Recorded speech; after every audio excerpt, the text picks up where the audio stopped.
السلام علیکم ورحمۃ اللہ۔ معزز ناظرین، آج ہم امام کے پیچھے جماعت کے ساتھ نماز پڑھنے کا صحیح طریقہ سیکھیں گے کہ مقتدی کہاں پر کیا کچھ پڑھیں گے اور کہاں بالکل خاموش رہیں گے۔ جماعت کے ساتھ نماز پڑھتے ہوئے بہت سے لوگ غلطیاں کر جاتے ہیں، اور بعض اوقات اتنی بڑی غلطیاں ہوتی ہیں کہ جن کی وجہ سے ان کی نماز ہی نہیں ہوتی۔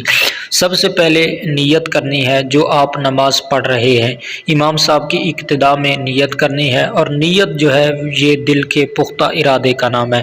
نیت کرنے کے بعد امام تکبیر تحریمہ کہیں گے اللہ اکبر، مقتدی بھی تکبیر تحریمہ کہیں گے اللہ اکبر۔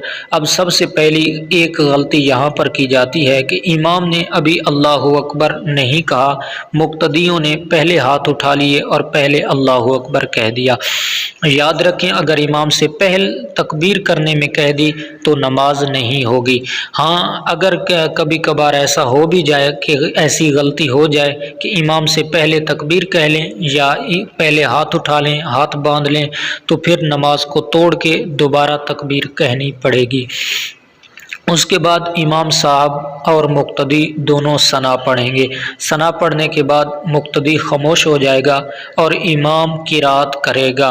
امام جیسے ہی قرات شروع کرے گا، دوسری غلطی یہاں پر کی جاتی ہے کہ مقتدی ابھی ثنا پڑھ رہے ہوتے ہیں اور وہ اپنی ثنا پڑھتے رہتے ہیں، تو یہ بہت بڑی غلطی ہے۔ آپ کی اگر ثنا کا ایک بھی لفظ رہتا ہو تو امام قرات شروع کر دے تو آپ وہاں پر بالکل خاموش ہو جائیں گے، وہیں رک جائیں گے۔ آپ کا ایک لفظ بھی رہتا ہے تو آپ وہ لفظ بھی پورا نہیں کریں گے، آپ امام صاحب کی قرات سنیں گے۔ دوسری غلطی یہ کی جاتی ہے۔ اس کے بعد امام صاحب سورہ فاتحہ پڑھیں گے، سورہ فاتحہ کے ساتھ ایک اور سورت ملائیں گے اور مقتدی خاموشی سے سنتے رہیں گے۔ قرات ختم ہونے کے بعد امام اللہ اکبر کہہ کے رکوع میں جائے گا، مقتدی بھی اللہ اکبر کہہ کے رکوع میں جائے گا۔ اب رکوع میں 3 بار یہ تسبیح پڑھنی ہے، سبحان ربی العظیم۔ یہ 3 مرتبہ تسبیح امام نے بھی پڑھنی ہے اور مقتدی نے بھی پڑھنی ہے۔ اس کے بعد رکوع سے پھر کھڑے ہوں گے اور امام کہے گا سمع اللہ لمن حمدہ، اور مقتدی بولیں گے ربنا لک الحمد۔ اس کے بعد پھر اللہ اکبر کہہ کے امام اور مقتدی دونوں سجدے میں چلے جائیں گے۔ اب سجدے میں 3 مرتبہ سبحان ربی الاعلی، یہ 3 مرتبہ تسبیح امام نے بھی پڑھنی ہے اور مقتدی میں بھی پڑھنی ہے۔ دوسرے سجدے کے لیے بیٹھیں گے، اللہ اکبر امام کہے گا، مقتدی بھی کہیں گے۔ اب دوسرا سجدہ کیا، امام نے بھی 3 بار تسبیح پڑھی، مقتدی نے بھی 3 بار تسبیح پڑھی، ایک رکعت مکمل ہو گئی۔ اب اللہ اکبر کہہ کے امام دوسری رکعت کے لیے کھڑا ہوگا، پیچھے مقتدی بھی اللہ اکبر کہہ کے دوسری رکعت کے لیے کھڑے ہوں گے۔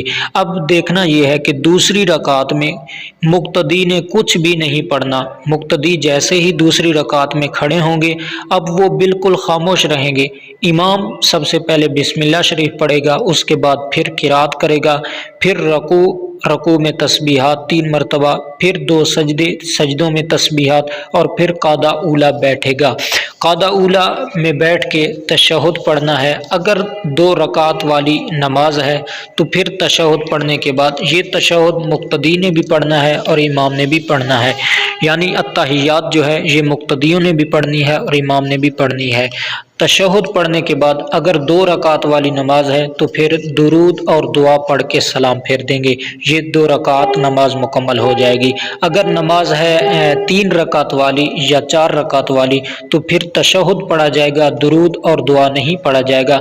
پھر امام اللہ اکبر کہہ کر تیسری رکعت کے لیے کھڑا ہوگا۔ اب تیسری رکعت میں بھی کھڑے ہو کے مقتدی خاموش رہیں گے، مقتدیوں نے کچھ بھی نہیں پڑھنا۔ تیسری رکعت میں بھی امام خاموشی سے قرات کرے گا، یعنی دل میں قرات کرے گا، آپ بھی خاموش رہیں گے، امام بھی خاموش ہوگا۔ اب امام اللہ اکبر کہہ کے رکوع میں جائے گا، رکوع میں 3 بار تسبیحات، پھر رکوع سے واپس پھر 2 سجدوں میں تسبیحات، اور اس کے بعد چوتھی رکعت میں بھی مقتدی بالکل خاموش رہیں گے، امام خاموشی سے قرات کرے گا، یعنی دل میں قرات کرے گا۔ اب چوتھی رکعت میں جب ہے، چوتھی رکعت مکمل کرنے کے بعد یعنی رکوع کے بعد 2 سجدے اور 2 سجدوں کے بعد جو قعدہ اخیرہ میں التحیات میں پھر بیٹھتے ہیں، یا تیسری رکعت ہے تو تیسری رکعت کے قعدہ اخیرہ میں